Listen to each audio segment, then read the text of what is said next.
નમસ્કાર મિત્રો દેશ અને દુનિયાના સુપરફાસ્ટ સમાચારમાં તમારું સ્વાગત છે। સિરપ કાંડ, નવો કાયદો લાવશે કેન્દ્ર સરકાર। મધ્યપ્રદેશ અને રાજસ્થાનમાં કફ સિરપ પીવાથી બાળકોના મોત બાદ ભારે ચકચાર જમી જવા પામી છે।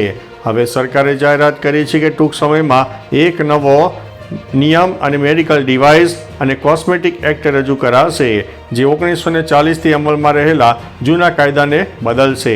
નવી કાનૂની ભલામણ મુજબ દવાઓના બેચની કડક પરીક્ષા, સીધી કાર્યવાહી માટે CDSCOને વધુ સત્તાઓ અને લાયસન્સિંગ સંપૂર્ણ ડિજિટલાઇઝેશન કરવામાં આવશે। મિત્રો, અન્ય મહત્વના સમાચારની વાત કરીએ તો કોહલી પ્રોપર્ટીનો પાવર ભાઈને આપીને ઇંગ્લેન્ડ શિફ્ટ થયા છે। ભારતીય ક્રિકેટર વિરાટ કોહલીએ ગુરુગ્રામની પોતાની પ્રોપર્ટીનો જનરલ પાવર ઓફ એટર્ની પોતાના ભાઈ વિકાસ કોહલીના નામે ટ્રાન્સફર કરાવ્યો છે। વિરાટ કોહલી હવે પત્ની અનુષ્કા શર્મા અને બાળકો સાથે મોટાભાગનો સમય ઇંગ્લેન્ડમાં વિતાવે છે। ભારતમાં તેમની ગેરહાજરીમાં પ્રોપર્ટી સંબંધિત કાનૂની સંચાલન વ્યવસ્થિત રીતે થઈ શકે તે માટે મોટો નિર્ણય લીધો છે। મિત્રો, અન્ય મહત્વના સમાચારની વાત કરીએ તો મુખ્યમંત્રી નિવાસસ્થાને 1-to-1 બેઠક કરાશે। ગુજરાતમાં મંત્રીમંડળ વિસ્તરણને લઈને તડામાર તૈયારીઓ ચાલી રહી છે। ભાજપના રાષ્ટ્રીય મહામંત્રી સુનિલ બંસલ મહત્વપૂર્ણ બેઠકનું આયોજન કરવામાં હતા, જેમાં પદ છોડવાના મંત્રીઓ સાથે 1-to-1 ચર્ચા થવાનું આયોજન હતું। સંગઠન મહામંત્રી પણ બેઠકમાં હાજર રહેવાનું આયોજન હતું। મુખ્યમંત્રી નિવાસસ્થાને યોજાનારી આ બેઠકમાં જ રાજીનામા ઉપર મંત્રીઓની સહી લેવાનું આયોજન હતું। હાલ તમામ મંત્રીઓ, ધારાસભ્યો પણ ગાંધીનગર પહોંચી ગયા હતા। મિત્રો, અન્ય મહત્વના સમાચારની વાત કરીએ તો ચીને WTOમાં ભારત વિરુદ્ધ ફરિયાદ નોંધાવી। ભારતમાં ઇલેક્ટ્રિક વાહનોને અપાતી ભારે સબસિડી સામે ચીને વિશ્વ વેપાર સંગઠનમાં ફરિયાદ નોંધાવી છે।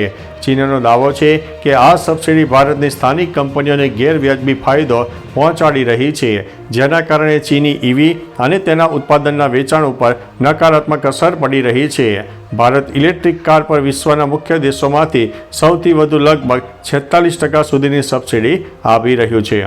મિત્રો, અન્ય મહત્વના સમાચારની વાત કરીએ તો ટ્રમ્પના વખાણ બદલ પાકિસ્તાન PM તેમના દેશમાં ટ્રોલ થયા છે। ઇજિપ્તમાં ગાઝા શાંતિ સમિટ દરમિયાન પાકિસ્તાનના વડાપ્રધાન શાહબાઝ શરીફે અમેરિકી રાષ્ટ્રપતિના ટ્રમ્પના વખાણ કરતા તેમને નોબેલ પુરસ્કાર માટેના ટોચના દાવેદાર ગણાવ્યા, જેનાથી તેઓ પોતાના દેશમાં ટ્રોલ થયા છે। પાકિસ્તાની યુઝર્સે તેમને ચાપલુસ અને ખુશામતખોર ગણાવીને આકરી ટીકા કરી।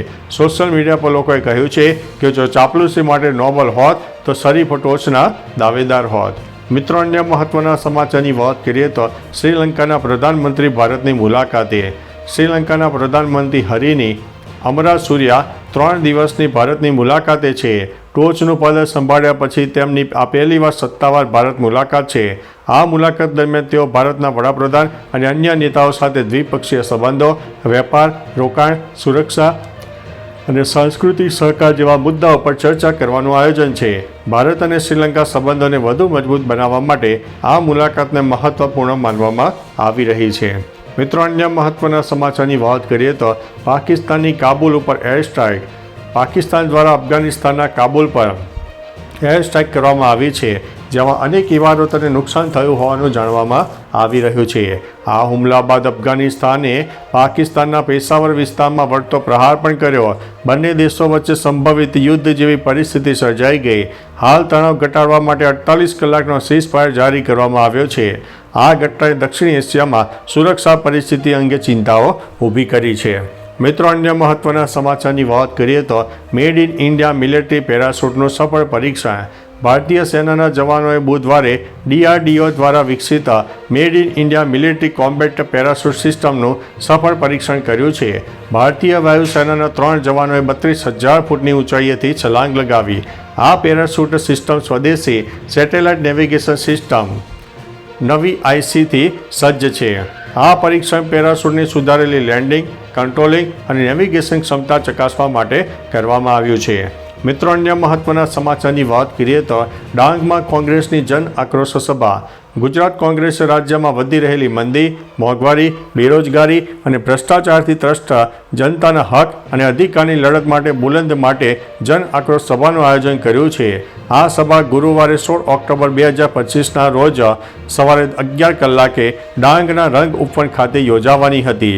આ સભા દ્વારા કોંગ્રેસ સરકાર સામે લોકોનો આક્રોશ રજૂ કરવાના હતા.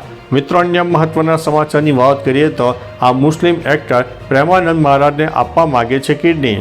સંત પ્રેમાનંદજી મહારાજના સ્વાસ્થ્ય અંગે ચાલી રહેલી ચર્ચાઓ વિશે અભિનેતા એજાઝ ખાને તેમને પોતાની કિડની દાન કરવાની ઈચ્છા વ્યક્ત કરી છે. પોતાના ઇન્સ્ટાગ્રામ હેન્ડલ ઉપર શેર કરેલા વિડીયોમાં એજાઝે પ્રેમાનંદ મહારાજને શાંતિપ્રેમી વ્યક્તિત્વ ગણાવ્યા છે. આશ્રમ અને પોલીસે સ્પષ્ટતા કરી છે કે મહારાજ સંપૂર્ણ રીતે સ્વસ્થ છે. ભક્તોને બિનજરૂરી ફેક ન્યૂઝ પર વિશ્વાસ ન કરવા અને અફવા ન ફેલાવવા માટે અપીલ કરી છે. મિત્રો, અન્ય મહત્વના સમાચારની વાત કરીએ તો પોલીસે રેશમા પટેલને અનશન માટે ન જવા દીધા. ખેડૂતો સાથે થતા અન્યાય વિરુદ્ધ આમ આદમી પાર્ટીના ગુજરાત પ્રદેશ મહિલા પ્રમુખ રેશમા પટેલ 3 દિવસથી ઉપવાસ ઉપર છે. તેઓ જૂનાગઢથી અમદાવાદ ખાતે આમરણાંત અનશનમાં જોડાવા નીકળ્યા હતા, ત્યારે પોલીસે તેમને ઘરની બહાર નીકળવા દીધા નહીં. આપ દ્વારા સવાલ ઉઠાવ્યો કે શું હવે ગુજરાતમાં ઉપવાસ કે અનશન કરવું એ પણ ગુનો છે. તેમણે ભાજપ ઉપર તાનાશાહીનો આરોપ લગાવ્યો છે. મિત્રો, અન્ય મહત્વના સમાચારની વાત કરીએ તો હાલ મુખ્યમંત્રી પાસે કેટલા છે હવાલા. સીએમ ભૂપેન્દ્રભાઈ પટેલ પાસે હાલ સામાન્ય વહીવટ, વહીવટી સુધારણા, તાલીમ અને આયોજન, ગૃહ અને પોલીસ, હાઉસિંગ, મહેસૂલ અને આપત્તિ વ્યવસ્થાપન, શહેરી વિકાસ અને શહેરી ગૃહ નિર્માણ, પંચાયત, માર્ગ અને મકાન અને પાટનગર યોજના, ખાણ અને ખનિજ વિભાગ, યાત્રાધામ વિકાસ, નર્મદા અને કલ્પસર, બંદરો, માહિતી અને પ્રસારણ, નશાબંધી અને આબકારી, વિજ્ઞાન અને પ્રૌદ્યોગિકી, તમામ નીતિ વિષયક બાબતો અને અન્ય કોઈ મંત્રીઓને ન ફાળવેલા વિષયોનો પણ હવાલો છે. મિત્રો, અન્ય મહત્વના સમાચારની વાત કરીએ તો બોટાદ બાદ હવે ગઢડા એપીએમસીમાં પણ કપાસની ખરીદીમાં કડદા. બોટાદ બાદ હવે ગઢડા એપીએમસીમાં પણ કપાસની ખરીદીમાં કડદા મુદ્દે વિવાદ ઊભો થયો છે. એક ખેડૂત અને વેપારી વચ્ચે થયેલી રકઝકનો વિડીયો સોશિયલ મીડિયામાં વાયરલ થયો છે અને વાયરલ થતાં ખેડૂતોની ફરિયાદોને બળ મળ્યું છે. એપીએમસી ચેરમેને આક્ષેપોને નકારી કાઢીને વિરોધીઓને રાજકીય કાવતરું ગણાવ્યું છે. બીજી તરફ વિપક્ષ નેતા મિત ડાંગરે ચેરમેન પર મનમાનીના આક્ષેપો કરીને તપાસની માંગ કરી છે. મિત્રો, અન્ય મહત્વના સમાચારની વાત કરીએ તો સુરત રેલવે સ્ટેશન પર મુસાફરોની ભીડ. સુરત ઉધના રેલવે સ્ટેશન પર દિવાળીની રજાઓને કારણે મુસાફરોની ભારે ભીડ જોવા મળી રહી છે. યુપી અને બિહાર જવા માટે તાપી, ગંગા, દાનપુર, ભાગલપુર સહિત 4 સ્પેશિયલ જનરલ ટ્રેનો શરૂ કરવામાં આવી હોવા છતાં ભીડ નિયંત્રણ બહાર છે. મુસાફરો સાંજે જ પોલીસ સ્ટેશન પહોંચી ગયા હતા અને 12 થી 15 કલાક સુધી પ્લેટફોર્મ ઉપર સમય પસાર કર્યો હતો.